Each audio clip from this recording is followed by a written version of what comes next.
Isosceles triangle. Equilateral triangle हम already discuss कर चुके हैं, ठीक।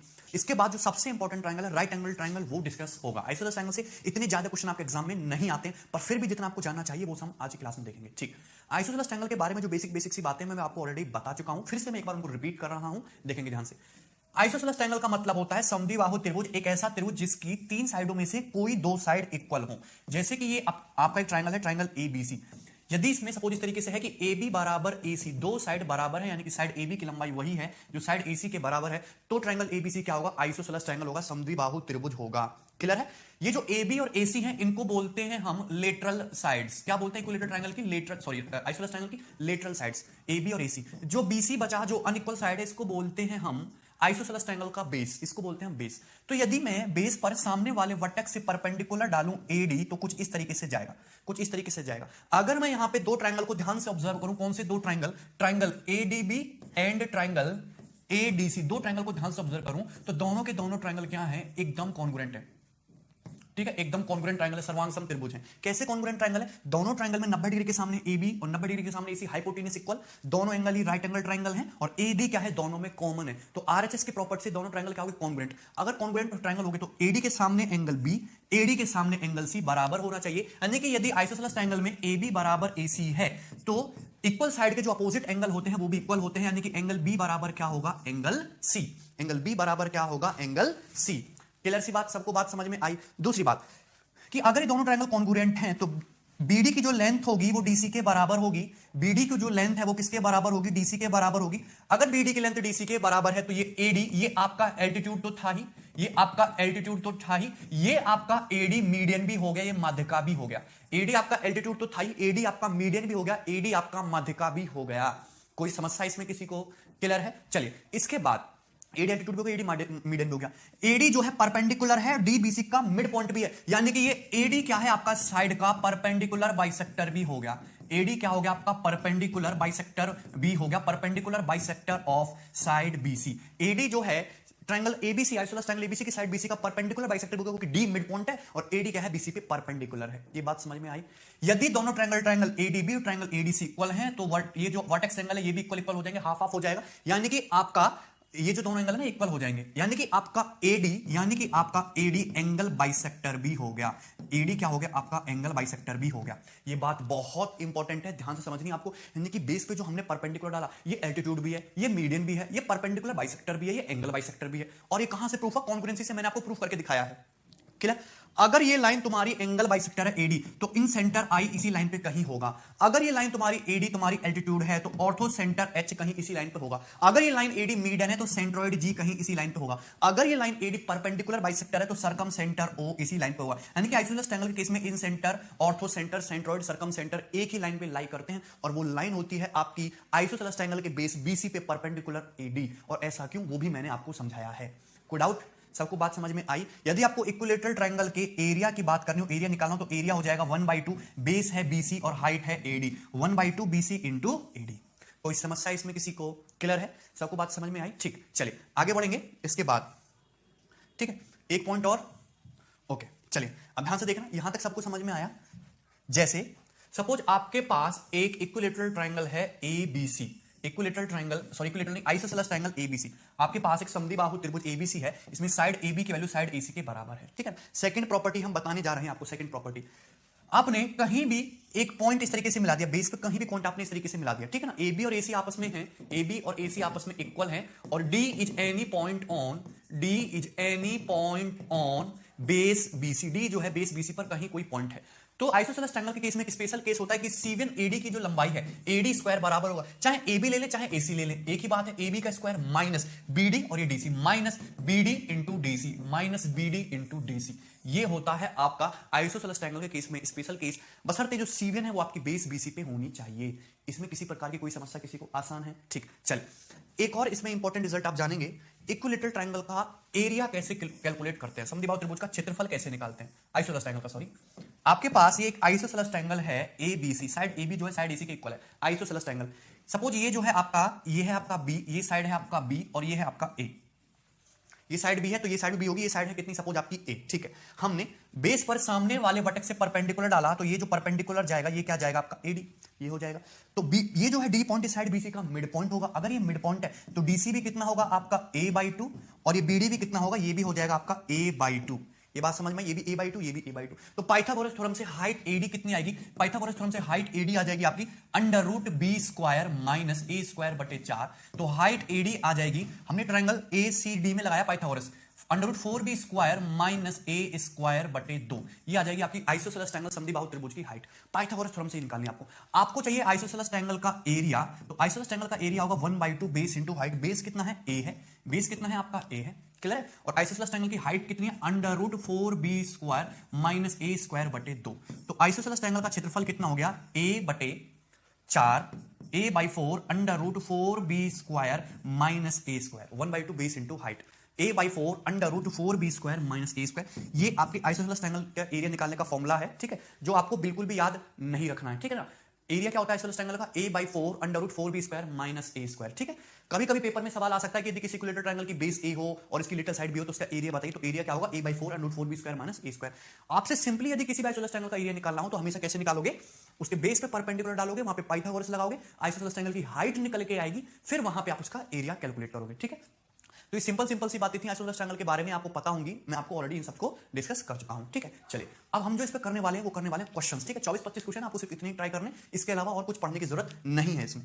चलिए लाइक यस, क्वेश्चन नंबर 1 ध्यान से देखना, बहुत ही आसान सवाल है। ABC is an isosceles triangle such that AB बराबर AC। ABC एक समद्विबाहु त्रिभुज है जिसमें साइड AB की वैल्यू AC के इक्वल है, तो ABC का आइसोसेलेस ट्रायंगल होगा, AB जो है आपका AC के इक्वल है, ठीक है। एंगल भी 35, एंगल भी आपका 35 है, तो एंगल C ऑब्वियसली ये भी कितना होगा, 35 डिग्री का होगा, ठीक है। AD is the median to the base BC, और AD क्या है, बेस BC की मीडियन है, D क्या है, मिड पॉइंट है, ठीक है। एंगल BAD कितना होगा, एंगल BAD आपसे इस एंगल के बारे में पूछा है, क्वेश्चन खत्म, क्वेश्चन को करने की जरूरत ही नहीं, क्वेश्चन हो गया। अगर AD मीडियन है तो ये एल्टीट्यूड भी होगा, ये परपेंडिकुलर बाइसेक्टर भी होगा, ये एंगल बाइसेक्टर भी होगा, यानी कि ये AD मीडियन बोला है तो हमको पता है कि एल्टीट्यूड भी होगा, 90 है, ये 35 है, तो ये एंगल कितने का बचा, 55 डिग्री का। एंगल BAD कितना आ गया, 55, डी ऑप्शन, बात खत्म, ठीक। चलिए आगे बढ़ेंगे, स्टार्टिंग में सारे प्रीवियस क्वेश्चन है, ये क्वेश्चन इंपॉर्टेंट है। ABC is an isosceles triangle with AB बराबर AC। तो आपके पास एक आइसोसेलेस ट्रायंगल है ABC, ठीक है, AB बराबर AC, A circle through B। तो ये हो गया तुम्हारा आइसोसेलेस ट्रायंगल, साइड AB की वैल्यू साइड AC के बराबर है। एक सर्कल है जो through B touching AC at the middle point of Q intersect AB at P। एक सर्कल है जो तुम्हारे जो B से पास करता है और साइड AC को मिड पॉइंट पे टच करता है और AB को P पे काटता है। तो सपोज वो सर्कल जो है कुछ इस तरीके से है, ये हो गया, ये हो गया सर्कल, क्लियर है भाई, ठीक। एक सर्कल है जो पॉइंट बी से पास कर रहा है, दिखाई दे रहा है, एक सर्कल है जो पॉइंट बी से पास कर रहा है, देख रहा है, पॉइंट बी से पास कर रहा है, और जो साइड AC को मिड पॉइंट क्यू पे मिलता है, साइड AC का मिडिल पॉइंट हो गया क्यू, और साइड AB को कहां पे इंटरसेक्ट करता है, पॉइंट P पे इंटरसेक्ट करता है। तो आपसे पूछा है AP रेशियो AB क्या है, AP से AB का अनुपात क्या होगा, ये क्वेश्चन आपसे पूछा है, ठीक है। तो मैं इसमें जो लगाने वाला हूं वो लगाने वाला हूं सीकेंट टेंजेंट प्रॉपर्टी, सभी को पता है। अगर सपोज साइड AC की वैल्यू 2 है तो AQ 1 हो जाएगा, QC भी 1 हो जाएगा, क्योंकि क्यों क्या है, साइड AC का मिड पॉइंट है, AC मैंने 2 मान लिया, लेट, तो AQ भी आपका 1 हो जाएगा, AQ 1, QC 1, और AB कितना हो जाएगा, AB हो जाएगा आपका 2, AB कितना हो जाएगा आपका 2। कोई समस्या इसमें किसी को, ठीक। चलिए देखिए बहुत आसान है, सर्कल है, एक सर्कल है, सर्कल के बाहर से टेंजेंट है AQ, तो AQ का स्क्वायर बराबर होगा सर्कल, सर्कल के बाहर से सीकेंट है AB, तो AQ का स्क्वायर बराबर होगा AP into AB, AP into AB, ये होगा कि नहीं, AP इंटू AB। AQ कितना है 1, 1 का स्क्वायर 1, AB कितना है आपका, AB है आपका 2, AB क्या है आपका 2, ठीक है। तो यहां से AP कितना आ जाएगा, AP आ जाएगा 1/2। तो ये जो लेंथ AP है ये कितनी आ गई, 1/2, AP लेंथ आ चुकी है आपकी 1/2। AB कितना है आपका 2, तो ये BP कितना बचेगा 3/2, BP कितना बचेगा 3/2, और ये कितना बचेगा आपका 1/2, क्लियर है, कोई डाउट इसमें। आपसे पूछा है AP रेशियो AB, तो AP है 1/2 और AB है पूरा 2, तो रेशियो कितना है AP से AB का 1/4, कितना है 1/4, ठीक है। AP से AB का जो अनुपात है वो है डी ऑप्शन 1/4, क्लियर है भाई। अगर आपसे क्वेश्चन में पूछा होता कि AP से PB का अनुपात बताइए, तो AP 1/2 PB 3/2, क्या आता आंसर 1/3, तब आंसर 1/3 होता। दोनों ही सवाल इस क्वेश्चन पे बन सकते हैं, जो आपको यहां पे लगाना है वो सीकेंट टेंजेंट प्रॉपर्टी लगानी है, क्वेश्चन आसानी से सॉल्व हो जाएगा, ठीक है भाई। चलिए आगे बढ़ेंगे, next yes, question number 3। In an isosceles triangle ABC, AD is the median to the unequal side meeting BC at D, ठीक है। एक आइसोसेलेस ट्रायंगल है आपके पास समद्विबाहु त्रिभुज ABC, ठीक है। उसके बाद AD is the median to the unequal side, इसमें AD मीडियन हो गया टू द अनइक्वल साइड। यदि AD मीडियन है तो BD DC के बराबर होगा, बट AD परपेंडिकुलर भी होगा तो एल्टीट्यूड भी होगा, ठीक है। DP is the angle bisector of angle ADB, ठीक है। एंगल ADB का एंगल बाइसेक्टर खींचा हमने यहां पे इस तरीके से DP, ये इस एंगल का हमने एंगल बाइसेक्टर खींच दिया DP, ठीक है। PQ is parallel to BC, एक लाइन खींची हमने PQ जो आपका BC के पैरेलल है, तो ये लाइन होगी PQ, ये आपका BC के पैरेलल है।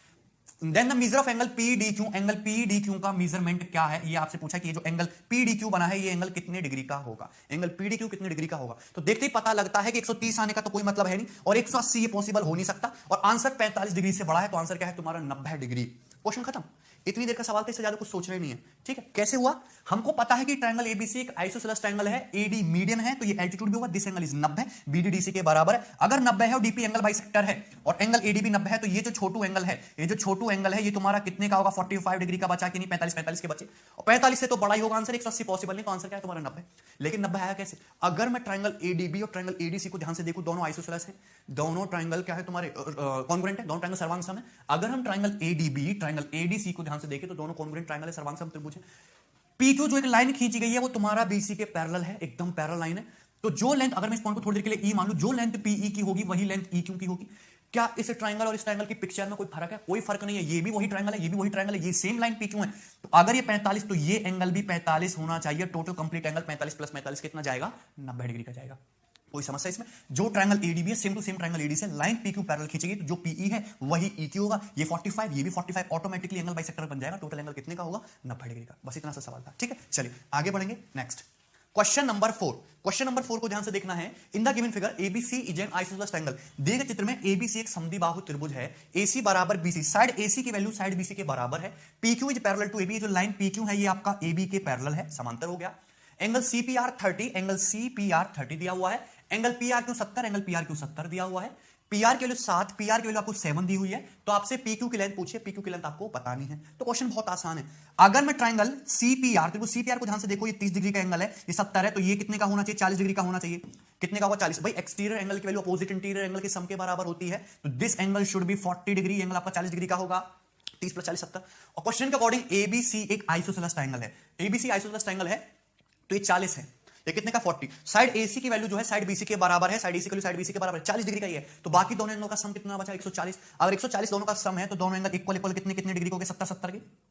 ये दोनों एंगल कितने के हो गए, 70 70 डिग्री के। क्वेश्चन के according line PQ line AD के पैरेलल है, तो अगर ये एंगल आपका 70 है तो ये एंगल भी तो 70 ही होगा, करस्पॉन्डिंग एंगल है, करस्पॉन्डिंग एंगल 70। अगर मैं ट्रायंगल PRQ को ध्यान से देखूं, ट्रायंगल PRQ, यदि हम ट्रायंगल PRQ को ध्यान से देखो तो ये भी आइसोसेलेस ट्रायंगल बन गया, क्योंकि एंगल R एंगल Q के बराबर, एंगल R भी 70 डिग्री, एंगल Q भी 70 डिग्री, तो PR की वैल्यू बराबर आ गई PQ के, आइसोसेलेस ट्रायंगल हो गया, दो भुजाएं बराबर होंगी। PR 7 दे रखा है, तो PQ भी कितना आ जाएगा आपका 7 सेंटीमीटर। आंसर क्या आपका बी ऑप्शन, PQ की लंबाई कितनी आएगी, 7 सेंटीमीटर। आसान सवाल था, ठीक है। आगे बढ़ेंगे, नेक्स्ट क्वेश्चन नंबर 5, आपके प्री के एग्जाम का आया हुआ क्वेश्चन है। Triangle ABC is an isosceles triangle, triangle ABC एक समद्विबाहु त्रिभुज है, तो ये हो गया आपका triangle ABC isosceles triangle. AB बराबर AC बराबर 2a, तो दोनों की लेंथ दे रखी है 2a, BC बराबर a, साइड BC की वैल्यू दे रखी है आपको a। Draw AD perpendicular BC, तो यहां पे परपेंडिकुलर डालना है, ये AD हमने परपेंडिकुलर डाल दिया है। Find the length of AD, AD की वैल्यू क्या है, ये AD आपसे पूछा है, तो सिंपल सी बात है, कुछ भी नहीं करना, ये परपेंडिकुलर डाल लो तो ये AD मीडियन भी होगी, क्योंकि ये ABC आइसोसेलेस है। अगर मीडियन है, पूरा BC a है, तो DC कितना होगा, a/2 होगा, DC कितना होगा, a/2, AC कितना है 2a, तो पाइथागोरस थ्योरम से AD की जो लंबाई हो जाएगी वो कितनी हो जाएगी, सिंपल सी पाइथागोरस थ्योरम लगाओगे, 4a² माइनस a²/4, ये आ जाएगा। तो 16a² माइनस a² 15a²/4, तो under root 15a²/4, under root लेंगे तो कितना आएगा, under root 15a/2, B option, under root 15a/2। आपसे AD की लंबाई पूछी थी, सिंपल सा पाइथागोरस थ्योरम लगाना था। बस आपको एक प्रॉपर्टी पता होनी चाहिए कि आइसोसेलेस ट्रायंगल में AD मीडियन भी होगा और AD आपका एल्टीट्यूड भी होगा। क्लियर है? चलिए next, yes question number 6। Question number 6 बहुत आसान है। In an isosceles triangle if the unequal angle is twice the sum of the equal angles then each equal angle is what. Pre के paper का आया हुआ सवाल है, ध्यान से देखना। आपके पास एक आइसोसेलेस ट्रायंगल है ABC, सपोज इस तरीके से, साइड AB जो है साइड AC के बराबर है, ठीक है। तो इक्वल एंगल जो हो गए वो ये हो गए दोनों इक्वल एंगल। अगर ये एंगल थीटा तो ये एंगल थीटा। ये जो अनइक्वल एंगल है इसके बारे में ये बोला गया है कि जो अनइक्वल एंगल है एंगल A, ये इक्वल एंगल के सम का डबल है। इक्वल एंगल थीटा, ये थीटा, थीटा और थीटा का सम 2 थीटा, तो अनइक्वल एंगल जो है इनके सम का डबल यानी कि कितना है 4 थीटा। तो ये जो है ये तुम्हारा 4 थीटा है। अनइक्वल एंगल कितना है 4 थीटा। आपसे पूछा इक्वल एंगल की वैल्यू त्रिभुज के तीनों कोणों का योगफल कितना 180। तो 4 5 6 6 थीटा बराबर 180 और थीटा बराबर कितना आ जाएगा 30 डिग्री, थीटा 30 डिग्री आ जाएगा, यानी कि प्रत्येक इक्वल एंगल की वैल्यू कितनी होगी 30 ही आंसर हो जाएगा। ये ऑप्शन तो देखते खत्म हो गए थे, क्वेश्चन को सॉल्व करने की भी जरूरत नहीं थी। ओके, अगर ये 60 60 है तो डबल होने का मतलब ही नहीं 120 तो हो ही नहीं सकता। क्लियर है ना, विदाउट भाई इक्वल एंगल जो है वो ऑब्वियसली बात है छोटा होना चाहिए, तो पॉसिबल ही नहीं है, 120 पॉसिबल है ना, 60 ना 90 आंसर क्या 30। ठीक, चलिए आगे बढ़ेंगे। Question number 7. The length of the base of an isosceles triangle is 2x minus 2y plus 4z and its perimeter is 4x minus 2y plus 6z. Then the length of each of the equal side. तो isosceles triangle का perimeter दिया है, यानी कि तीनों भुजाओं का सम दिया है कितना 4x minus 2y 4x minus 2y plus 6z, ये दिया है आइसोसेलेस ट्रायंगल का पेरीमीटर। आइसोसेलेस ट्रायंगल का जो बेस दिया है वो कितना दिया है 2x minus 2y plus 4z। यदि पेरीमीटर से मैं बेस को घटा दूं 2x minus 2y plus 4z को घटा दूं तो बचेगा क्या, ये आइसोसेलेस ट्रायंगल है, ये पेरीमीटर तीनों भुजाओं का सम, यदि मैं बेस को घटा दूं तो क्या बचा, जो इक्वल साइड है उनका सम बचा कि नहीं। और आपसे पूछा length of each equal side, length of each of equal side, यदि मैं इसको 2 से डिवाइड कर दूं तो ईच इक्वल साइड की लेंथ बचेगी कि नहीं, तो क्या करना है बस 2 से डिवाइड करना है। 4x minus 2x क्या बचा आपका 2x, माइनस का 2y प्लस का 2y खत्म, 6z माइनस 4z कितना बचा माइनस का 2z, क्लियर है, 6z माइनस 4z कितना हो जाएगा प्लस का 2z और बटे 2, आंसर क्या आएगा आपका x प्लस z, ये आपका आंसर हो गया D option x plus z। ठीक है भाई, चलिए आगे next question number 8। In an isosceles right angle triangle whose perimeter is 2p centimetre then find the area of triangle. ये क्वेश्चन काफी इंपॉर्टेंट है, ध्यान से देखना है। आइसोसेलेस राइट एंगल ट्रायंगल का पेरीमीटर दिया है 2p और आपसे क्या पूछा है, ट्रायंगल का एरिया पूछा है। अच्छा, आइसोसेलेस राइट एंगल ट्रायंगल कहने का क्या मतलब है कि आपके पास सपोज एक समद्विबाहु त्रिभुज है, आपके पास एक आइसोसेलेस राइट एंगल ट्रायंगल है, कुछ इस तरीके से है, ये हो गया आपका ट्रायंगल, ट्रायंगल ABC, तो ये एंगल तो 90 है, तो ऑब्वियसली बात है बाकी दोनों एंगल इक्वल हो सकते हैं, तो ये भी 45 होना चाहिए, ये भी 45 होना चाहिए, तो 90 45 45 है आपका आइसोसेलेस राइट एंगल ट्रायंगल। इसका परिमाप 2p दिया है, सभी को पता है कि 45 डिग्री के सामने 1 यूनिट, 45 के सामने 1 और 90 के सामने होता है √2 यूनिट, तो इसका परिमाप कितना होगा, इसका परिमाप हो गया 1 + 1 2 प्लस √2 यूनिट, 2 प्लस √2 यूनिट की वैल्यू कितनी आ गई 2p दी है क्वेश्चन में। परिमाप क्या होगा 1 + 1 2 और ये √2 प्लस √2 यूनिट के लिए 2p दी है। Find the area of triangle, triangle का एरिया क्या है, ठीक है ना। या फिर ऐसे लिख सकते थे कि ये तुम्हारा सपोज x है तो ये भी तुम्हारा x होगा, ये तुम्हारा √2x होगा, ये होगा कि नहीं। तो 2 + √2x यूनिट की वैल्यू 2 + √2x की वैल्यू कितनी आ गई यहां से 2p के बराबर आ गई, यहां से x जो आ जाएगा वो कितना आएगा आपका 2p बटे 2 प्लस √2, 2p बटे 2 प्लस √2। कोई समस्या इसमें किसी को, बहुत आसान है। इसको ऐसे भी लिख सकते हो √2p बटे √2 प्लस 1, ऐसे लिख सकते हैं बहुत आसानी से, √2p बटे √2 प्लस 1। x की वैल्यू आ गई 2p बटे 2 प्लस √2, दोनों से ऊपर नीचे √2 कॉमन ले लीजिए, यहां से √2 यहां से भी √2, तो √2 से √2 कैंसिल आउट हो जाएगा, बचेगा क्या √2 ऊपर बचेगा, नीचे बचेगा √2 प्लस 1। आपसे पूछा है इस ट्रायंगल का एरिया, तो ये राइट एंगल है, राइट एंगल ट्रायंगल का एरिया 1/2 बेस इंटू हाइट यानी कि 1/2 x इंटू x यानी कि 1/2 x स्क्वायर। सो 1/2 x स्क्वायर करोगे तो 1/2 x स्क्वायर यानी कि √2p बटे √2 प्लस 1 का होल स्क्वायर यानी कि 2p स्क्वायर बटे √2 प्लस 1 का होल स्क्वायर। 2 से आपका 2 कट गया, क्या बचा बराबर p स्क्वायर बटे √2 प्लस 1 का होल स्क्वायर क्या होता है 3 + 2 √2 होता है, p स्क्वायर बटे 3 + 2 √2। अब कॉन्जुगेट क्या है 3 + 2 √2 का 3 - 2 √2, 3 - 2 √2 से ऊपर नीचे मल्टीप्लाई कर देंगे तो p स्क्वायर इंटू 3 - 2 √2 और नीचे क्या बन जाएगा आपका 1, 3 + 2 √2 इंटू 3 - 2 √2 9 - 8 क्या बन जाएगा 1। तो ये आ गया आपका आइसोसेलेस राइट एंगल ट्रायंगल का area p square into 3 - 2 √2, B option, क्या यार बी ऑप्शन। ठीक है, कोई समस्या इसमें, तो इसको आप एक फॉर्मूले की तरह भी याद कर सकते हो, और ये पेपर में कई बार पूछा गया रिपीटेड क्वेश्चंस में से है। ठीक है, चलिए आगे बढ़ेंगे next question number 9। Question number 9 बहुत आसान सवाल है और 2016 मेंस के पेपर में ये टफ क्वेश्चन पूछा गया था। ठीक है, देखेंगे ABC is an isosceles triangle where AB बराबर AC, तो आपके पास एक आइसोसेलेस ट्रायंगल है, एक समद्विबाहु त्रिभुज है जिसमें AB की वैल्यू AC के बराबर है, तो ये AB है और ये AC होगा, कोई दिक्कत नहीं है। ठीक है, उसके बाद ABC is an isosceles triangle where AB बराबर AC which is circumscribed about a circle, तो ये जो ABC isosceles triangle एक सर्कल के अबाउट circumscribed है, यानी कि इसी ट्रायंगल के अंदर बना हुआ है एक सर्कल। ये जो ABC isosceles triangle है ये एक सर्कल के अबाउट circumscribed है, यानी कि इसके अंदर एक सर्कल बना हुआ है। चाहे फिर ऐसे बोलता कि इस circle is inscribed in a isosceles triangle तो भी सेम कहानी होती।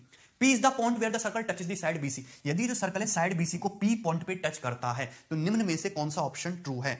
अगर ये सर्कल इसको P पॉइंट पे टच कर रहा है तो ऑब्वियसली बात है कि BP की वैल्यू PC के बराबर होगी, कुछ भी देखने की जरूरत नहीं है, first option due to symmetricity. क्योंकि यहां A से आप परपेंडिकुलर डालोगे तो सीधा सीधा ये एंगल 90 डिग्री का बनेगा, इस सर्कल का सेंटर OBC लाइन पे होगा, ये AP एल्टीट्यूड बनेगा और ये मीडियन भी होगा, और BP की वैल्यू क्या होगी आपकी PC के बराबर होगी, BP PC दोनों आपस में इक्वल होंगे। क्लियर है, कोई दिक्कत नहीं सवाल में। चलिए आगे बढ़ेंगे next question number 10। In an isosceles triangle ABC AB बराबर AC, तो ये है आपका आइसोसेलेस ट्रायंगल समद्विबाहु त्रिभुज ABC, इसमें एंगल A की वैल्यू 80 डिग्री के बराबर बताइए, तो दिस एंगल इज 80 डिग्री। ठीक, bisector of angle B and angle C meets at D, angle B का बाइसेक्टर और एंगल सी का बाइसेक्टर, एंगल बी का बाइसेक्टर, एंगल सी का बाइसेक्टर, दोनों बाइसेक्टर जाके एक दूसरे को बिंदु डी पे मिलते हैं। Angle BDC equal to angle BDC कितना होगा, एंगल बीडीसी बराबर होगा 90 प्लस इंटीरियर, यहां पे क्या इन सेंटर बन जाएगा ना एंगल बाइसेक्टर से, मैं बता चुका हूं इस एंगल की वैल्यू होगी 90 प्लस वर्टेक्स एंगल का हाफ, 90 प्लस 40 यानी कि 130 डिग्री। क्या जाएगा आंसर, सी ऑप्शन, 90 प्लस 40 यानी कि 130 डिग्री। आसान सवाल था, कुछ भी नहीं था। ठीक है, चलिए आगे बढ़ेंगे। नेक्स्ट क्वेश्चन नंबर 11 ना, question number 11, in an isosceles triangle ABC, AB बराबर एसी, तो आपके पास है एक समद्विबाहु त्रिभुज एबीसी, इसमें साइड एबी की वैल्यू साइड एसी के इक्वल है। ठीक है, X Y parallel to BC, और एक लाइन खींची गई है एक्स वाई जो आपकी बीसी के पैरेलल है, तो ये है एक्स वाई लाइन जो आपकी बीसी के पैरेलल है। ठीक है, एंगल है 30 डिग्री, ये एंगल आपका ये 30 डिग्री का गिवन है, और आपसे एंगल बी एक्स वाई ये एंगल आपसे पूछा है। देखो कुछ भी करने की जरूरत नहीं है, अगर एक्स वाई तुम्हारा बीसी के पैरेलल है तो ट्रायंगल ए एक्स वाई ये भी तो आइसोसेलेस होगा, ये भी तो आइसोसेलेस ट्रायंगल बनेगा, क्योंकि ये दोनों एंगल आपस में इक्वल हैं, ये दोनों angle, angle B angle C आपस में इक्वल हैं, तो ये दोनों एंगल भी आपस में इक्वल होंगे, ये भी आइसोसेलेस ट्रायंगल बनेगा। अगर ये 30 है तो इन दोनों का सम 150 बचा, दोनों एंगल 75 डिग्री के हो गए। अगर ये 75 है तो ये एंगल कितने का बचा, बी एक्स वाई 105 डिग्री का। सी ऑप्शन आपका करेक्ट आंसर है। ठीक है, चलिए आगे next question number 12, question number 12 बहुत बढ़िया लॉजिकल आसान सवाल है। Two isosceles triangle have equal vertical angles and their areas are in the ratio no ratio सोल है, then the ratio of their corresponding heights is.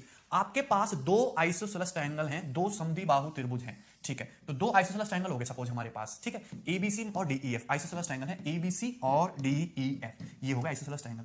चूंकि आइसोसेलेस है तो साइड एबी की वैल्यू साइड एसी के बराबर है और डीई की वैल्यू सपोज डीएफ के बराबर, ये मान लिया हमने।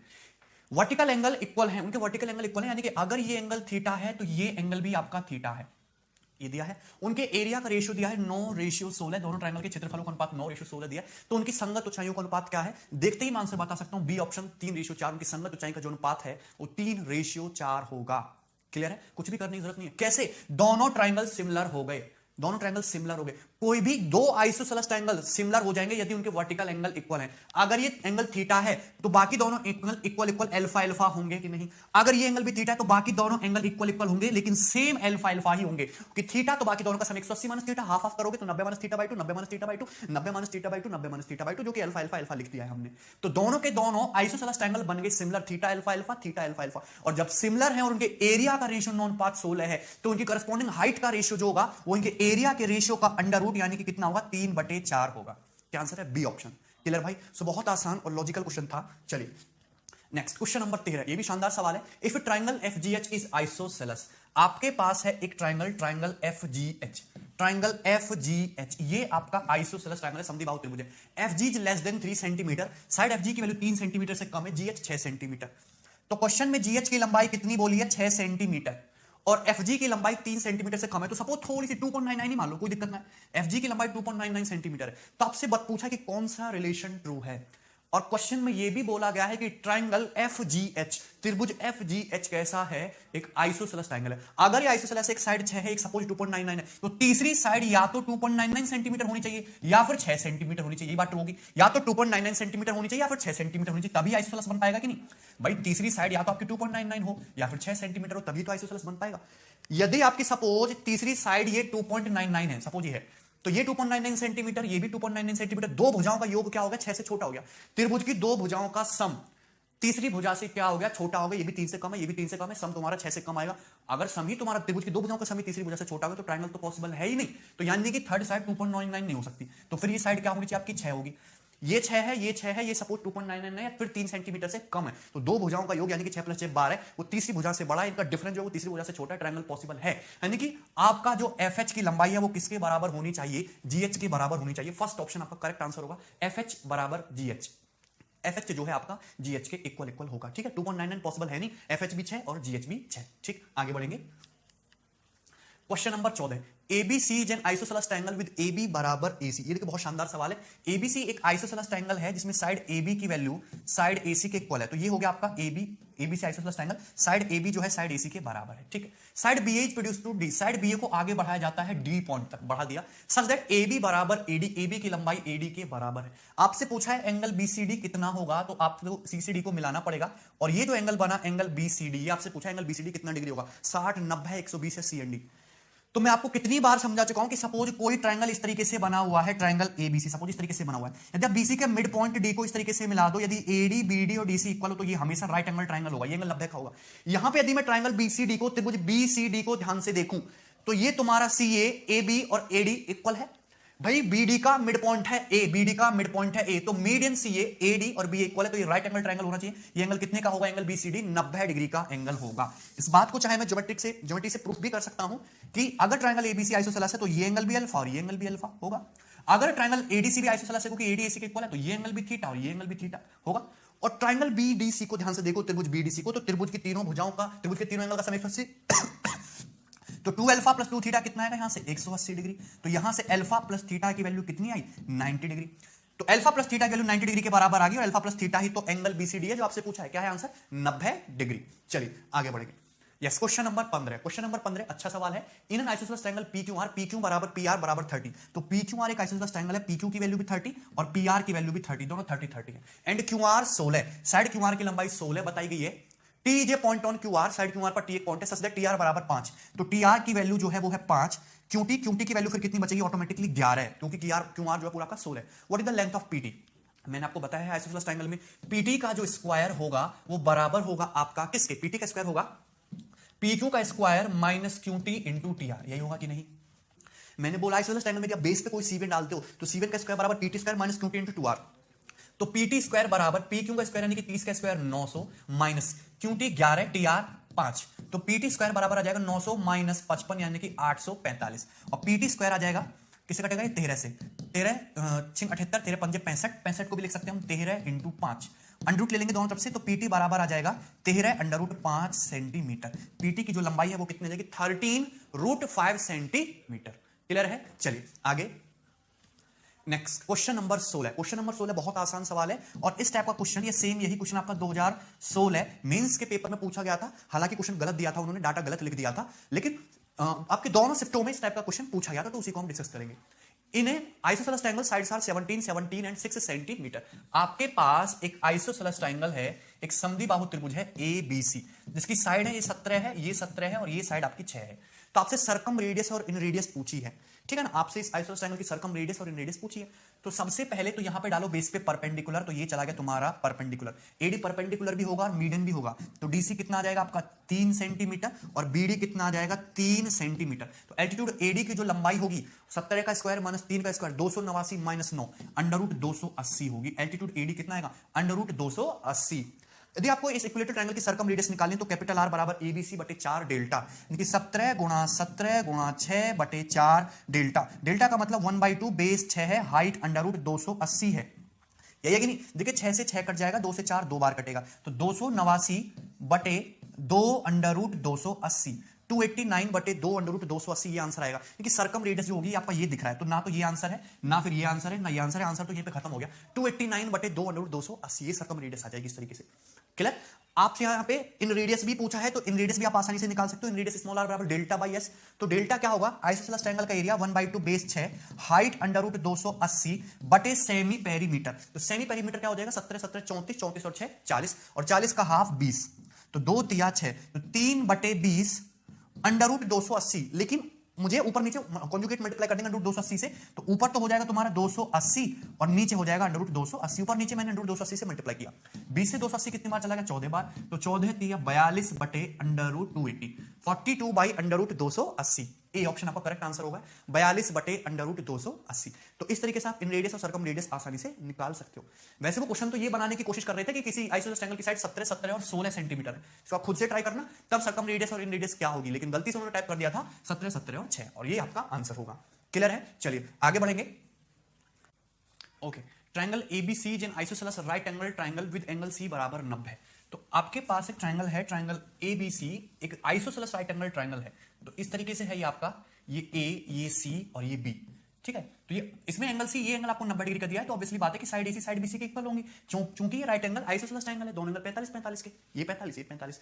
D is any point on AB, side AB पर कोई पॉइंट D है इस तरीके से। CD बराबर 2√5, तो C से D को मिला है तो CD की वैल्यू कितनी आएगी? 2√5। ये दिया है CD 2√5, BD दिया आपको 6 सेंटीमीटर, BD की लंबाई दी है 6 centimetre. Find the value of AD, ये जो AD है इसकी लेंथ आपसे पूछी है x, ये पूछा है आपसे। तो बहुत सारे स्टूडेंट इसका आंसर मार्क करेंगे C and D can not be determine, क्योंकि CD आपको एक रैंडम लाइन दे दी है, लेकिन ऐसा नहीं है, इसको आप कैलकुलेट कर सकते हो, ध्यान से देखना। यदि हमने ये साइड स्मॉल a मान ली तो ये साइड भी तो स्मॉल a होगी, आइसोसेलेस राइट एंगल ट्रायंगल की दोनों साइड बराबर होंगी, AC और BC AA। आपको पता है कि किसी भी आइसोसेलेस ट्रायंगल में ये a है, ये a है, ये बेस है, AB को बेस मानोगे। यदि कोई C1 खींचोगे CD, तो C1 का जो स्क्वायर होगा 2√5 का जो स्क्वायर होगा वो किसके बराबर होगा, इक्वल साइड जो है a square minus x into 6, इसके बराबर होगा कि नहीं। 2√5 ये जो C1 है, C1 का स्क्वायर चाहे ये ले लो, a चाहे ये ले लो, a square minus 6 into x इसके बराबर होगा। तो 2√5 का स्क्वायर यानी कि 4 पंजे 20, तो 20 बराबर आ गया तुम्हारा a स्क्वायर माइनस 6x, ये आ गया। कोई समस्या इसमें? चलिए अब ध्यान से देखना, चूंकि ये आपका ट्रायंगल ACB है, राइट एंगल ट्रायंगल भी है, तो इसमें हाइपोटेनियस क्या है तुम्हारा x प्लस 6, तो हाइपोटेनियस का स्क्वायर बराबर हो जाएगा लेग्स के स्क्वायर के सम के, यानी कि a square plus a square कितना हो जाएगा आपका 2a square, a square plus a square कितना हो जाएगा आपका 2a स्क्वायर, सिंपल सी बात है, 2a स्क्वायर हो गया। चलिए अब ध्यान से देखिए, हमको तो x की वैल्यू चाहिए, यदि मैं यहां पे दोनों तरफ 2 से गुणा कर दूं, 2 से मल्टीप्लाई कर दूं, इस वाली क्वेश्चन में, कौन सी वाली क्वेश्चन में, इसमें यदि दोनों तरफ 2 से मल्टीप्लाई कर दोगे तो 40 बराबर कितना आ जाएगा, 2a स्क्वायर माइनस 12x, यही आ जाएगा। 40 बराबर 2a स्क्वायर माइनस 12x, दोनों तरफ हमने 2 से मल्टीप्लाई कर दिया, 40 बराबर 2a square minus 12x, clear है भाई। 40 बराबर देखो 2a स्क्वायर मैं ऑलरेडी कैलकुलेट कर चुका हूं, 2a स्क्वायर क्या है तुम्हारा x प्लस 6 का होल स्क्वायर, इसीलिए मैंने मल्टीप्लाई किया। तो 2a स्क्वायर की जगह आप सिंपल सा रख दीजिए x प्लस 6 का होल स्क्वायर माइनस 12x, यही आ जाएगा, सिंपल सी बात है। तो यहां पे 40 बराबर क्या आएगा तुम्हारा, 40 बराबर क्या आएगा, 40 बराबर क्या आएगा, देखिए x square plus 36 plus 12x, क्या आएगा स्क्वायर खोले पे 12x से 12x कट जाएगा, 40 बराबर आएगा x स्क्वायर प्लस 36, 40 बराबर कितना आएगा x स्क्वायर प्लस 36, तो यहां से x स्क्वायर बराबर 4 और x बराबर कितना है तुम्हारा 2 सेंटीमीटर। तो इस क्वेश्चन का जो राइट आंसर है वो है 2 सेंटीमीटर, x की जो लंबाई होगी वो 2 सेंटीमीटर होगी AD की। तो इस तरीके से आप इस क्वेश्चन को आसानी से सॉल्व कर सकते हो, और भी मेथड हो सकते हैं इस क्वेश्चन को करने के, पर इस तरीके से आपका एक ही लाइन में आंसर आ जाएगा, ठीक है। चलिए आगे बढ़ेंगे।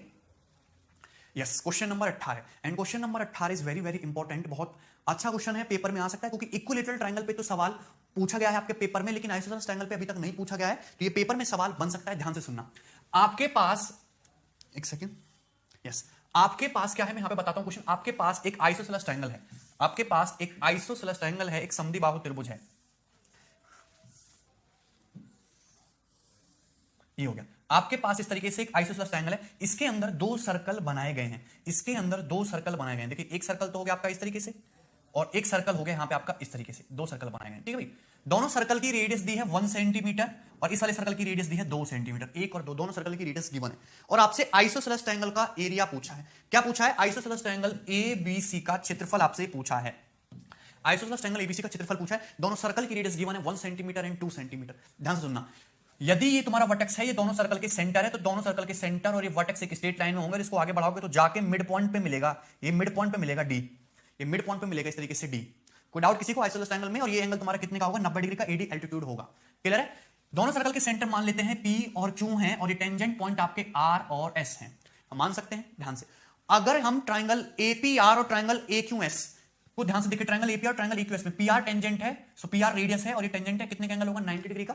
QS रेडियस है, AS टेंजेंट है, रेडियस और टेंजेंट के बीच में ये एंगल भी कितने का होगा आपका 90 डिग्री का, दोनों एंगल 90 डिग्री के होंगे। अगर हम ट्रायंगल APR और ट्रायंगल AQS के बारे में देखें, ट्रायंगल APR और ट्रायंगल AQS के बारे में देखें, तो दोनों ट्रायंगल सिमिलर हैं। कैसे सिमिलर हैं? दोनों ही ट्रायंगल में ये वाला एंगल कॉमन है, ये वाला एंगल दोनों ट्रायंगल में कॉमन है, और तीसरा एंगल ऑटोमेटिकली इक्वल होगा, और चूंकि एक एंगल आपका 90 डिग्री है, तो दोनों ट्रायंगल सिमिलर हैं। अगर दोनों ट्रायंगल सिमिलर हैं तो उनकी करस्पॉन्डिंग साइड का रेशियो भी सेम होना चाहिए होगा। यहाँ पे PR 1 है और QS 2 है, जो करस्पॉन्डिंग साइड है। जब भी 2 सर्कल एक दूसरे को एक्सटर्नली टच करते हैं, बाह्य स्पर्श करते हैं, तो उनके सेंटर के जो बीच की दूरी होती है वो उनकी रेडियस का सम होती है, यानी कि जो कांटा दूरी PQ है, ये तुम्हारी 1 + 2 कितना हो जाएगा 3 सेंटीमीटर। कांटा दूरी PQ कितना हो जाएगा तुम्हारा 3 सेंटीमीटर, यहां से यहां तक की जो कांटा दूरी है PQ कितना हो जाएगा आपका 3 सेंटीमीटर। अगर दोनों ट्रायंगल सिमिलर हैं तो उनकी रेडियस का अनुपात जो है वो 1:2, करस्पॉन्डिंग साइड का रेशियो 1:2, तो AP से AQ का जो रेशियो होगा भाई, AP छोटे वाले ट्रायंगल में AP, बड़े वाले में उसके करस्पॉन्डिंग AQ, इसका रेशियो भी तो 1:2 ही आना चाहिए, 1:2 आएगा। तो फिर आपका PQ कितना बचा? PQ बचा आपका 1 यूनिट। यदि 1 यूनिट की वैल्यू 3 है तो मुझे पता चल गया कि AP की लंबाई भी कितनी है 3 सेंटीमीटर, AP की लंबाई भी कितनी है 3 सेंटीमीटर। विदाउट AP 3 है, PQ भी 3 है, AP से AQ का रेशियो 3:6, 1:2 ही रहेगा। कोई समस्या किसी को? चलिए ध्यान से देखना, बहुत आसान सवाल है। अब देखिए अगर ये तुम्हारा एपी 3 है, पीआर 1 है, तो पाइथागोरस थ्योरम से ये जो आपका एआर है, पाइथागोरस थ्योरम से ये जो आपका एआर है, ये कितना आ जाएगा? √3 स्क्वायर माइनस 1 स्क्वायर 9 माइनस 1 √8 आ जाएगा। कितना आ जाएगा? √8। 3 स्क्वायर माइनस 1 स्क्वायर कितना आ जाएगा? √8। कोई समस्या?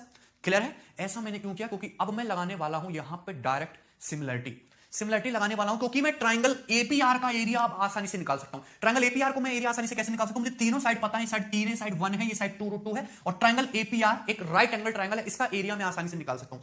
अगर मैं दो ट्राइंगल, ध्यान से देखना, triangle APR and triangle ADC, triangle APR नहीं है, इस तरीके से triangle ARP and triangle ADC, दोनों को देखो ध्यान से, तो दोनों ट्राइंगल सिमिलर बन गए, ये दोनों ट्राइंगल समरूप बन गए। कैसे?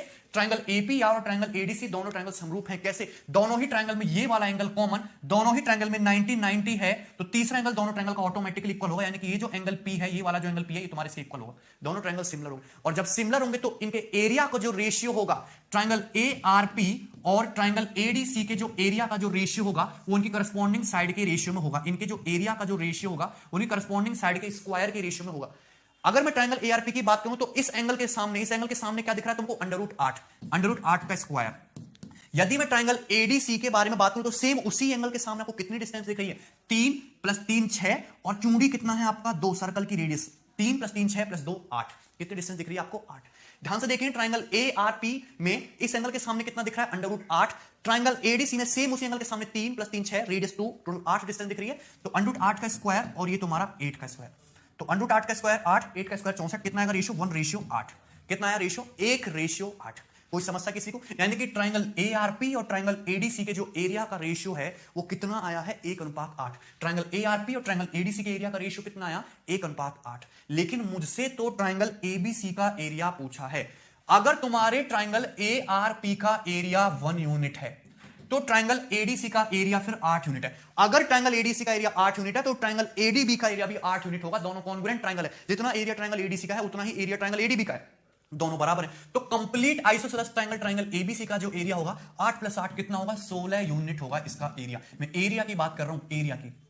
कोई समस्या किसी को? कहां से है मैंने प्रूव करके आपको बता दिया। ठीक, कोई डाउट? ट्राइंगल एआरपी का एरिया आप आसानी से निकाल सकते हो। कितना है? 1/2 इंटू बेस कितना है? ये 1, और ये कितना है आपका? 2√2। कितना है? 2√2। ये ट्राइंगल एआरपी का एरिया आ गया। मुझे ट्राइंगल एबीसी का एरिया चाहिए तो मुझे इसमें 16 से मल्टीप्लाई और करना पड़ेगा।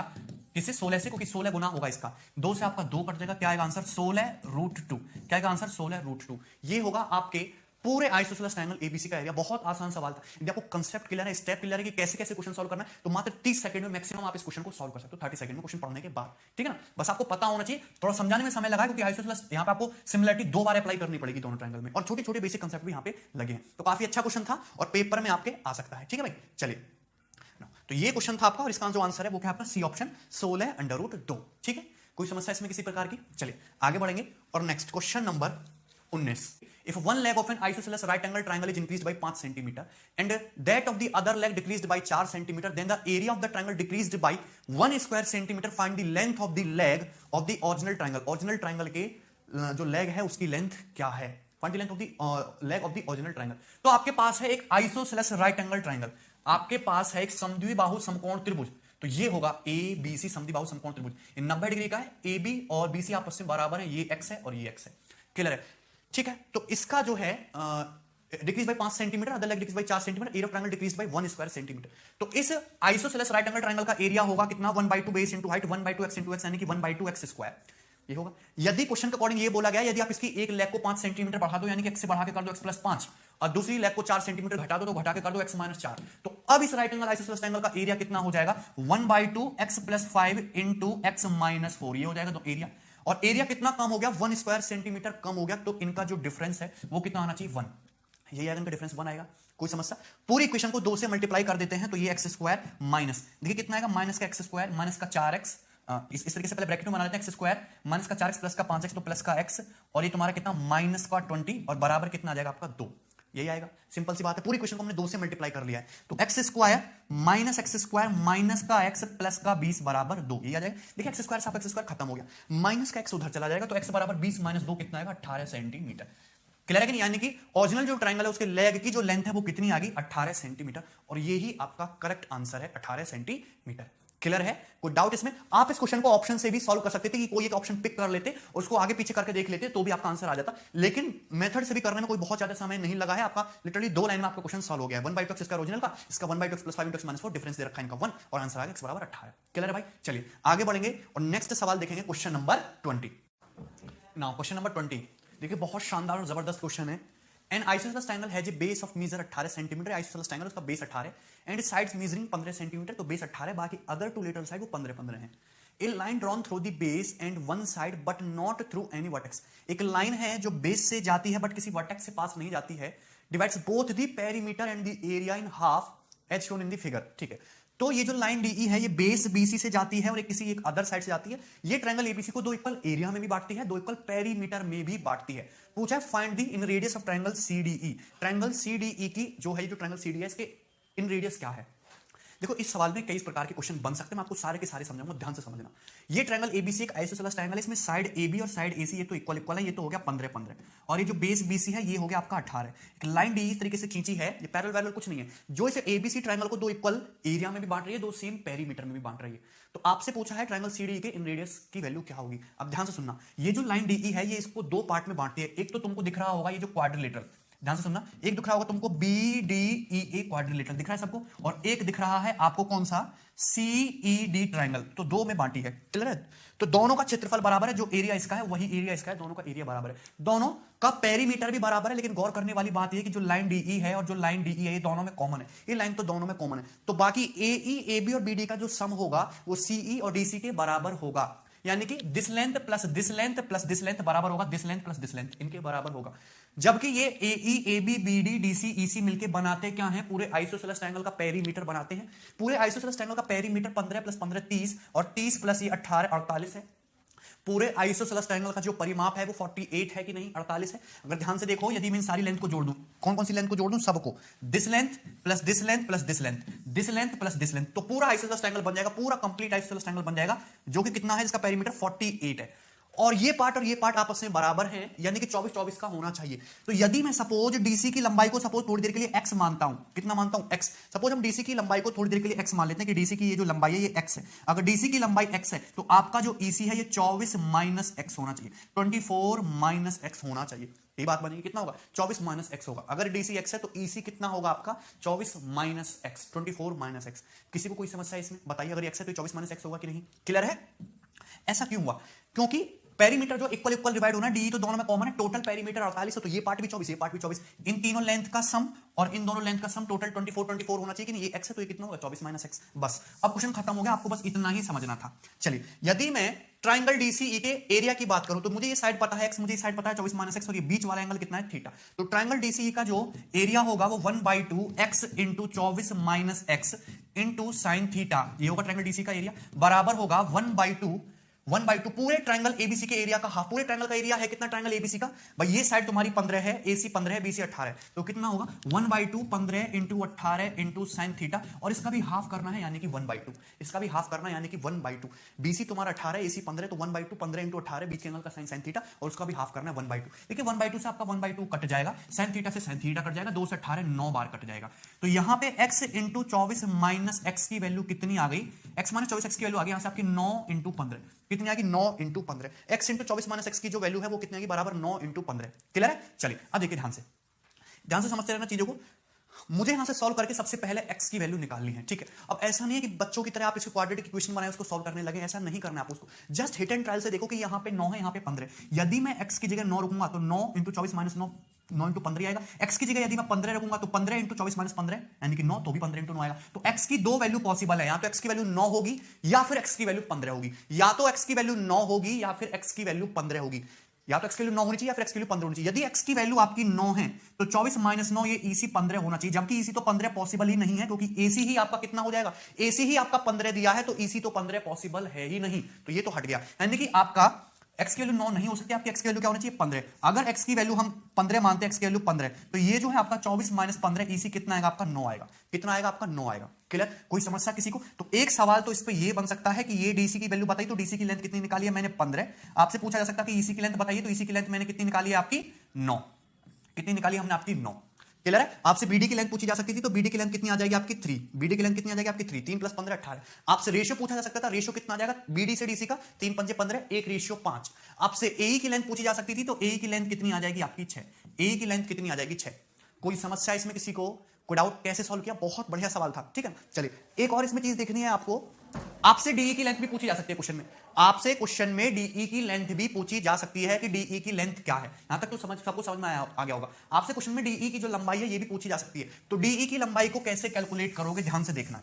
क्वेश्चन में आपको डाटा दिया हुआ है कि पूरे ट्रायंगल के एरिया एबीसी का हाफ है ट्रायंगल सीडीई का एरिया। यदि मैं ट्रायंगल एबीसी का एरिया निकालूं तो ये साइड 15, ये साइड 15 और ये साइड 18 है, तो इसका एरिया सारे बच्चे आसानी से निकाल लेंगे। इसका एरिया है 108, इसका एरिया कितना है 108, कितना इसका एरिया 108। अगर इसका एरिया 108 है तो ये जो आपके पास ट्रायंगल बना हुआ है, ये जो आपके पास ट्रायंगल बना हुआ है ट्रायंगल डीईसी, ट्रायंगल डीईसी, जो आपके पास ट्रायंगल है ट्रायंगल डीईसी, ध्यान से देखना, ये जो आपके पास ट्रायंगल है ट्रायंगल डीईसी, इसमें ये साइड कितनी है 9, ये साइड कितनी है 15, तो इसका एरिया फिर कितना होना चाहिए 54 हाफ, तो इसका एरिया कितना होना चाहिए 54, इसका एरिया कितना होना चाहिए 54। देखते ही मेरे दिमाग में एक चीज आती है, या तो मैं हिट एंड ट्रायल से करूं या फिर मैं पूरा सॉल्व करूं। मुझे पता है इसका एरिया 54 है, यदि मुझसे डीई की वैल्यू पूछी जाती तो मैं कैसे सॉल्व करता, या तो मैं अब इसको मेथड से बनाऊं या फिर हिट एंड ट्रायल से देखो कि ये तुम्हारा 12 होना चाहिए, क्यों, और ये एंगल 90 डिग्री का होना चाहिए, क्योंकि 12 निम्मा 108 और 108 का हाफ होता है 54, तो ये साइड 12 होनी चाहिए, 12 9 15, ये तो तुम्हारा राइट एंगल ट्रायंगल बनेगा समकोण त्रिभुज। 12 9 15 दिखा सबको, 12 9 15। अगर ये 12 9 15 है, आपसे पूछे इसकी inradius 3 4 5 inradius 1, 12 9 15 inradius 3, answer आ जाएगा 3 सेंटीमीटर। तो यहां पे आपको काफी सारे क्वेश्चंस देखने को मिले, ये साइड 15, ये साइड 3, ये साइड 9, ये साइड 6, साइड डीई की वैल्यू पूछी जाती तो हमारे पास दो तरीके से निकाल सकते थे। ये देख सकते हो आपके पास दो तरीके से है, या तो आपको डायरेक्ट हिट एंड ट्रायल से देखो, मेथड से भी मैं आपको निकालना सिखा दूंगा, तो डीई की वैल्यू आ जाती, फिर आपको इसकी इन रेडियस भी निकाल सकते थे, 9 15 12 इन रेडियस हमेशा 3 आती। अगर आपको इस सवाल को मेथड से करना होता तो फिर मेथड से कैसे करते, ध्यान से देखिए। सपोज ये एंगल थीटा है, सपोज ये एंगल थीटा है, ये एंगल हमने थीटा मान लिया, तो यहां से यदि मैं साइन थीटा निकालूं तो 1/2 9 × 15 और उनके बीच के एंगल का साइन यानी कि साइन थीटा बराबर कितना आ जाएगा आपका 54, ये आ जाएगा 54। यहां से साइन थीटा की वैल्यू कितनी आ जाएगी आपकी, यहां से साइन थीटा की वैल्यू आ जाएगी आपकी साइन थीटा की वैल्यू 9 × 54, 12/15 4/5, साइन थीटा की वैल्यू कितनी आ जाएगी यहां से 4/5। सबको बात समझ, साइन थीटा कितना आएगा 4/5। अगर साइन थीटा 4/5 आया तो कॉस थीटा कितना आएगा, फिर आपका कॉस थीटा आएगा यहां पे 3/5, कॉस थीटा कितना आएगा 3/5।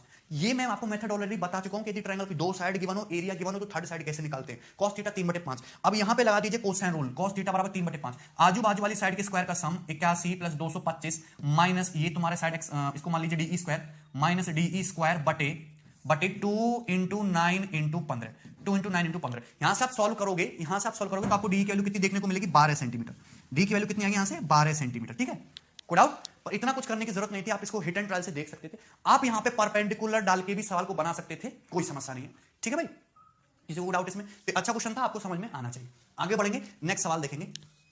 Yes, question number 21, if the height of an isosceles triangle is 20 cm and the perimeter is 100 cm, find the area of triangle। बहुत अच्छा सवाल है, ठीक है ना, इजी क्वेश्चन है, लेकिन फिर भी आपको इसको सॉल्व करने में दिक्कत हो सकती है। आपके पास एक आइसोसेलेस ट्रायंगल है, आपके पास एक आइसोसेलेस ट्रायंगल समद्विबाहु त्रिभुज एबीसी, जिसमें साइड एबी जो है साइड एसी के इक्वल है। इसकी दी गई है आपको हाइट, हाइट का मतलब क्या होता है कि दो साइड तो बराबर है एबी और एसी, तो बेस क्या बचा बीसी, तो बेस बीसी पे ये जो परपेंडिकुलर है, जो एल्टीट्यूड है एडी, यही होगी तुम्हारी इस आइसोसेलेस ट्रायंगल की हाइट एडी। पेरीमीटर कितना दिया है 100, हाइट तो दी है 20 और पेरीमीटर कितना दिया है 100, पेरीमीटर का मतलब तीनों भुजाओं का सम कितना दिया है 100। आपसे ट्रायंगल का एरिया पूछा है, तो क्वेश्चन बहुत आसान है। यदि आपको इस ट्रायंगल का बेस बीसी और पता लग जाए, बेस और पता लग जाए, हाइट आपको ऑलरेडी पता है, तो क्वेश्चन एरिया निकल जाएगा 1/2 बेस इनटू हाइट।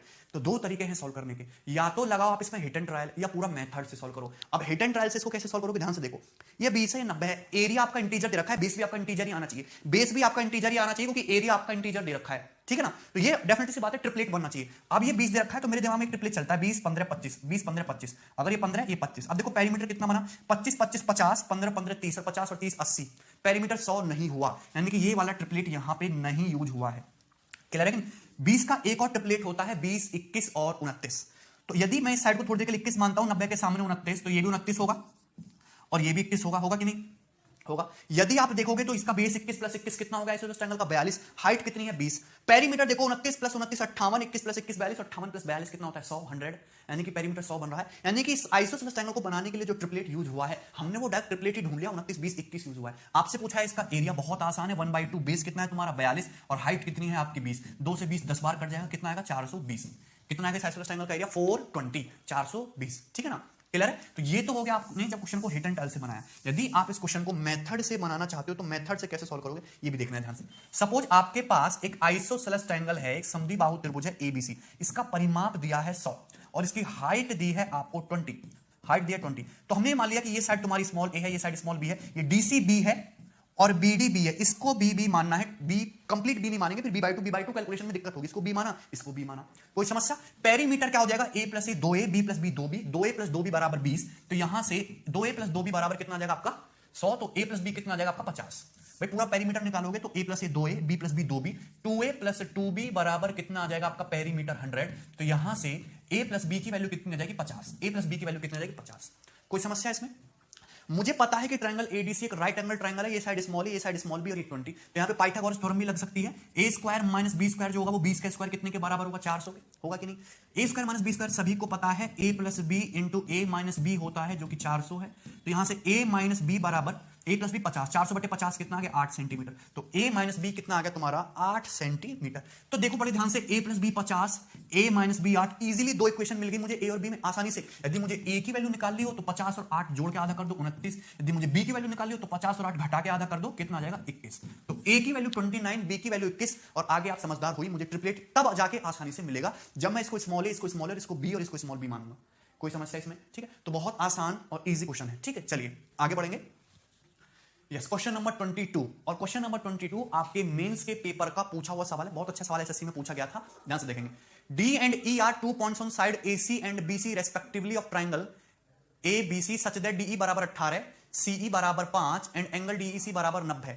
ठीक है, तो D and E are 2 points on side AC and BC. तो देखेंगे ध्यान से, आपके पास एक ट्रायंगल है, ये हो गया ए बी सी। ठीक है, इसमें दिया हुआ है आपको tan ABC बराबर 36 डिग्री। तो ये हो गया आपका ए बी सी। ठीक, ये है आपका triangle A B C. D point है आपका किस पे? साइड एसी पे, और ई पॉइंट है आपका साइड बीसी पे। और ये हो गया आपका साइड एसी पे डी पॉइंट और बीसी पे हो गया आपका ई पॉइंट। और क्वेश्चन के अकॉर्डिंग एंगल डीईसी 90 है, तो डी से ई को मिलाया तो ये एंगल डीईसी ये कितना है आपका? 90 डिग्री का। ये एंगल आपका 90 डिग्री का। थोड़ा सही से बनाएंगे इसको, यहां पे हो जाएगा आपका इस तरीके से एंगल डीईसी, ये एंगल कितने का है आपका? 90 डिग्री का है। ठीक है, दिस एंगल इज 90। ठीक, ओके, एंगल डीईसी ये 90 डिग्री आपको गिवन है। ठीक है, डी जो है साइड एसी पे है, ई जो है साइड बीसी पे है। डीई बराबर 18, सीई बराबर 5। क्वेश्चन में डीई की वैल्यू 18 दी है और सीई की वैल्यू आपको 5 दी है। ठीक है, टेंजेंट ऑफ एंगल एबीसी 3.6, आपको एंगल एबीसी के टेंजेंट की जो वैल्यू दी है वो कितनी दी है? 3.6 दी है। एसी से सीडी का रेशियो आपसे पूछा है कि एसी से सीडी का अनुपात क्या होगा? एसी रेशियो सीडी आपसे पूछा गया है। ठीक है ना, और जो है ऑप्शन में से आपको सिलेक्ट करना है कि कौन सा ऑप्शन ट्रू है। ध्यान से देखना, एंगल बी के टेंजेंट की वैल्यू 3.6 है। ये दिख रहा है तुमको ट्रायंगल डीईसी, ये साइड 18, ये साइड 5, राइट एंगल ट्रायंगल दिख रहा है। यदि मैं टेंजेंट ऑफ सी निकालूं, टेंजेंट ऑफ सी, तो परपेंडिकुलर बटा बेस 18 बटे 5, परपेंडिकुलर 18 बेस 5, तो tan सी भी कितना आएगा? 3.6। tan सी भी कितना है? 3.6। अब tan एंगल बी भी 3.6 है, tan ऑफ एंगल सी भी 3.6 है, यानी कि एंगल बी और एंगल सी दोनों आपस में बराबर हैं, यानी कि ए बी बराबर एसी, ये आपका आइसोसेलेस ट्रायंगल बन गया। ए बी बराबर एसी हो गया, आइसोसेलेस ट्रायंगल बन गया, क्योंकि एंगल बी और एंगल सी दोनों के टेंजेंट की वैल्यू जो है वो क्या है? आपस में इक्वल है, आपका समद्विबाहु त्रिभुज बन गया। कोई समस्या इसमें? ठीक है, आपसे पूछा है कि एसी से सीडी का अनुपात क्या है। हमें ये एंगल कितने का दिख रहा है? 90 डिग्री का। ये आइसोसेलेस ट्रायंगल है, ट्रायंगल एबीसी। यदि मैं वर्टेक्स ए से परपेंडिकुलर डालता हूं तो सपोज जाके परपेंडिकुलर एफ यहां पे मिलता है, 90 डिग्री एफ होगा ना, परपेंडिकुलर डालोगे। ऐसा मैंने क्यों किया अभी समझ में आएगा। यहां पे दो ट्रायंगल देखिए, ट्रायंगल डीईसी, ट्रायंगल एएफसी, दोनों के दोनों ट्रायंगल सिमिलर हो गए। कैसे सिमिलर हो गए? दोनों ही ट्रायंगल में ये एंगल जो है कॉमन है, ये 90 ये 90, तो तीसरा जो एंगल होगा वो ऑटोमेटिकली इक्वल होगा। तीसरा एंगल दोनों ट्रायंगल का क्या होगा? ऑटोमेटिकली इक्वल होगा। दोनों ट्रायंगल क्या होंगे? आपस में सिमिलर होंगे। अगर दोनों ट्रायंगल सिमिलर है तो उनकी करस्पॉन्डिंग साइड का रेशियो सेम होना चाहिए। आपसे पूछा है एसी बटा सीडी, तो बड़े वाले ट्रायंगल में एसी और छोटे वाले ट्रायंगल में उसके करस्पॉन्डिंग सीडी। ठीक है भाई, यदि मैं बड़े वाले ट्रायंगल में देखूं तो एफसी, और छोटे वाले ट्रायंगल में एफसी के करस्पॉन्डिंग ईसी। एफसी के करस्पॉन्डिंग क्या है आपका? ईसी। क्या है? ईसी। कोई डाउट इसमें किसी को? तो आपसे एसी बाई सीडी पूछा है, क्वेश्चन खत्म हो चुका है। एफसी क्या है? एफसी आपकी साइड बीसी का हाफ ही तो है लेंथ में। एबीसी एक आइसोसेलेस ट्रायंगल है, सामने वाले वर्टेक्स से परपेंडिकुलर डाल रहे हो, तो परपेंडिकुलर जब आपने यहां पे डाला तो ये जो होगा तुम्हारा एएफ, ये परपेंडिकुलर भी होगा, एल्टीट्यूड भी होगा, मीडियन भी होगा, यानी कि बीएफ और एफसी बराबर होगा, और एफसी जो होगा वो आपका बीसी बाई 2 होगा। एफसी जो होगा वो बीसी बाई 2 होगा, तो एफसी की जगह बीसी बाई 2 चिपका दो बस, तो बीसी बाई 2 सीई, ये आपका आंसर होगा। एसी बाई सीडी की वैल्यू कितनी आएगी? BC by 2 CE. तो बहुत आसान और अच्छा क्वेश्चन है, आपको स्टेप बाय स्टेप इसको सॉल्व करना था। ठीक, नेक्स्ट देखेंगे क्वेश्चन नंबर क्वेश्चन नंबर 23, देखिए बहुत बढ़िया लॉजिकल क्वेश्चन है। How many isosceles triangle with all side integer are possible such that sum of any two side of the triangle is 14 है। ठीक है, sum of any two side, sum of two side of triangle is 14। कितने isosceles triangle possible हैं जिसकी सारी side integer हो और दो साइड का सम कितना हो? 14 हो। दो साइड का सम कितना हो? 14 हो। और ट्रायंगल कैसा है तुम्हारा? आइसोसेलेस। ट्रायंगल कैसा? आइसोसेलेस। खुद से सॉल्व करने की कोशिश करना क्वेश्चन को, फिर देखना। चलिए, आइसोसेलेस ट्रायंगल की दो साइड का सम 14 होना चाहिए। तो 14 सम जो है कैसे बनेगा जबकि ऑल साइड इंटीजर है? 14 सम बनेगा कि एक साइड आप लोग 1, दूसरी साइड लीजिए आप 13। क्लियर? एक साइड लीजिए आप 2, दूसरी साइड लीजिए आप 12। एक साइड लीजिए आप 3, तीसरी साइड लेनी पड़ेगी आपको 11। एक साइड लीजिए 4, दूसरी साइड लेनी पड़ेगी आपको 10। एक साइड लीजिए 5, एक साइड लेनी पड़ेगी आपको 9। एक साइड लीजिए आप 6, एक साइड लेनी पड़ेगी आपको 8। 6 + 8 14 इंटीजर। एक साइड लोगे आप 7, तो दूसरी साइड लेनी पड़ेगी आपको 7। 7 और 7 14। उसके बाद फिर से रिपीट होने लगेगा 8 6 9 5। तो मेरे पास सिर्फ इतने ही केस पॉसिबल हैं कि फर्स्ट साइड को यदि मैं प्रथम साइड को लेता हूं 1, तो दूसरी को मैं लूंगा कितना?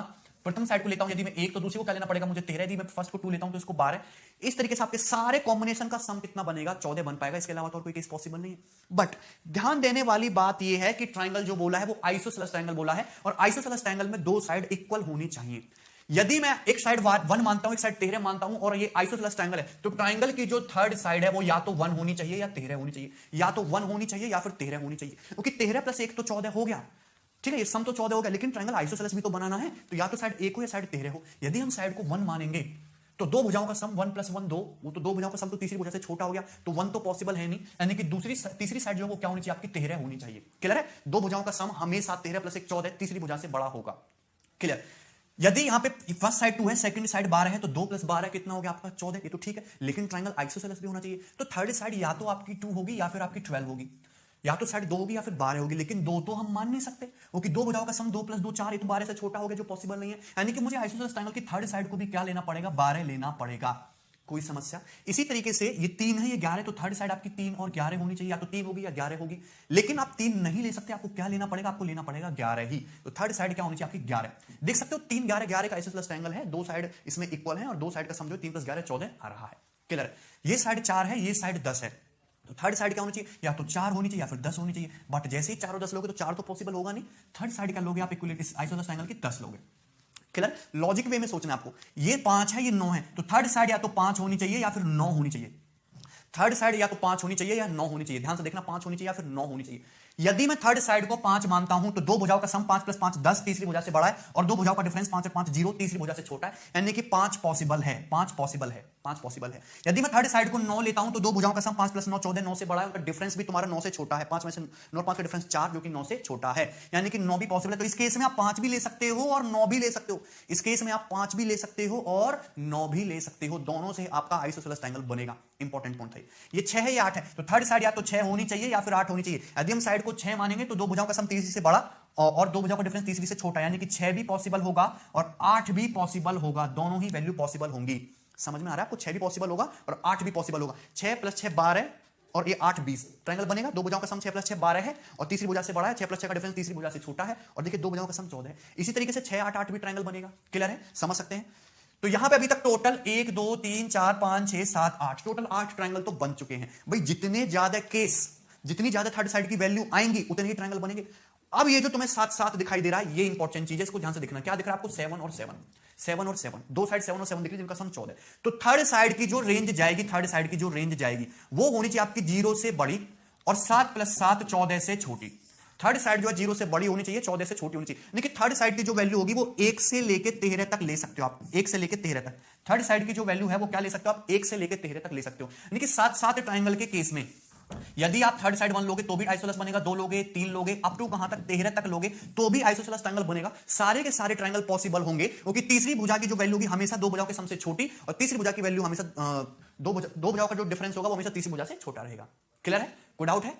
तो यहां पे 7 7 1 7 7 2 7 7 3 7 7 4 7 7 5 7 7 6 ये सारे ट्रायंगल बनेंगे, सारे के सारे आइसोसेलेस होंगे, और सबका सम कितना होगा? 14 होगा। तो टोटल कितने ट्रायंगल बने भाई? 13, तो यही बन गए 13, और 8 ये बन रहे थे, तो 13 + 8 कितना हो गया? 21।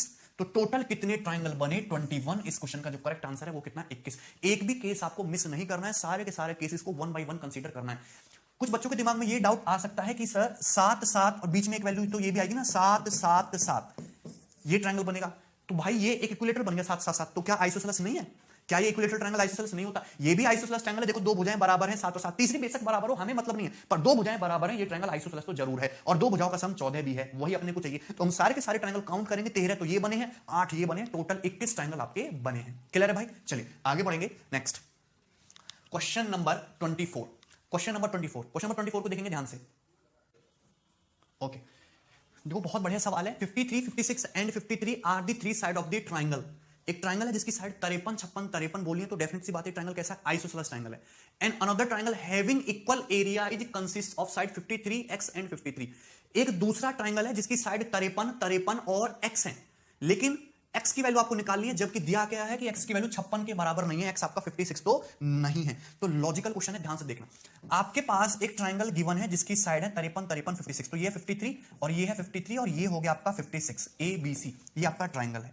तो यदि हम यहां से परपेंडिकुलर डालेंगे तो ये परपेंडिकुलर कितना जाएगा? AD हो जाएगा, ठीक है। अगर ये 56 है तो DC कितना हो जाएगा आपका? 28, आपका BD भी कितना हो जाएगा? 28, दोनों 28। यदि मैं इस इक्विलेटरल ट्राइंगल की हाइट AD निकालना चाहूं तो पाइथागोरस थ्योरम से कितना आएगा? अंडर 53 का स्क्वायर माइनस 28 का स्क्वायर, ये है ना। 53 का स्क्वायर कितना होता है? 09, और ये कितना हो जाएगा? 28, 09 माइनस 28 का स्क्वायर कितना होता है? 784, ये अंडर रूट लोगे। 9 में से 4 गया 5, 10 में से 8 गया 2, 7 में 7 गया 0, 20, 25 कितना होता है? AD कितना हो गया आपका? अंडर रूट 20, 25, और 20, 25 का अंडर रूट लोगे तो कितना जाएगा आपका? 45 सेंटीमीटर।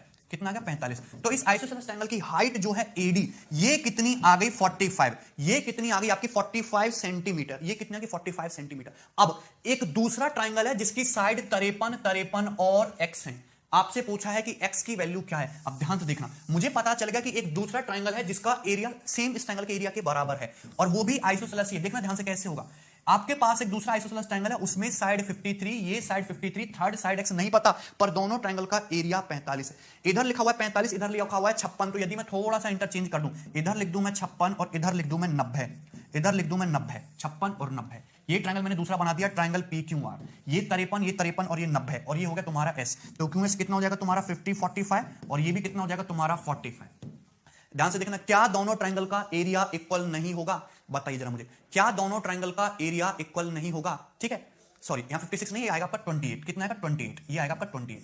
क्या दोनों ट्राइंगल का एरिया इक्वल नहीं होगा? बिल्कुल इक्वल होगा। जस्ट मैंने 45 और ये 28 इन दोनों को इंटरचेंज कर दिया। ध्यान से कैसे? इस ट्राइंगल का जो एरिया होगा भाई, इस वाले ट्राइंगल का जो एरिया होगा वो कितना होगा? 1/2 बेस इंटू हाइट। बेस कितना है इसका? 28 प्लस 28 यानी कि 28 इंटू 2, और हाइट कितनी है इस पे? 45। यही होगा कि नहीं? अरे होगा कि नहीं? इस ट्राइंगल का एरिया क्या हम इसको इस तरीके से नहीं लिख सकते? 1/2 28 इंटू 45 दूनी 90, ऐसे नहीं लिख सकते? तो यदि मैं एक ट्राइंगल बनाऊं जिसका बेस 90 है, तो देखिए 45, 45, 90, और हाइट 28 है, हाइट 28 है, बेस 90 है, हाइट 28 है, तो उस ट्राइंगल का एरिया भी इस ट्राइंगल के बराबर होगा कि नहीं? उसका बेस देखो, बेस 90 है और हाइट 28 है, दोनों का एरिया बराबर होगा। ट्रिपलेट भी सेटिस्फाई हो रहा है। 28, 45, यहां पे 45, 28 था, मैंने इसको जस्ट रिवर्स कर दिया, इधर 28 लिख दिया, इधर 45 लिख दिया। प्रोडक्ट तो सेम रहेगा, इधर 28 लिखना था, इधर 45, 45, 28 था, मैंने इसको जस्ट रिवर्स कर दिया, 28, 45 लिख दिया। तो ये साइड जो है 45, 45, 90 आ गई, तो x की वैल्यू क्या आ जाएगी यहां पे? 90, और यही आपका करेक्ट आंसर होगा। x की वैल्यू कितनी आ जाएगी आपकी? 90। क्लियर है? तो थर्ड साइड जो आएगी वो आपकी 90 आएगी। हमने जस्ट ट्रिपलेट को इंटरचेंज कर दिया, हमने हाइट को बेस बना दिया और बेस को हाइट बना दिया, बस, और ये कुछ नहीं किया। ठीक है ना? ये 28 और ये 45, और ये आपका ट्रिपलेट 53 ही रहा। क्लियर? कोई डाउट इसमें किसी को? तो बहुत शानदार सवाल था। ठीक है, चलिए, तो अभी हमने आइसोसेलेस ट्रायंगल के जितने भी क्वेश्चंस बन सकते हैं सारे के सारे डिस्कस कर दिए हैं। अब नेक्स्ट क्लास में हम डिस्कस करेंगे right angle triangle. Okay, bye.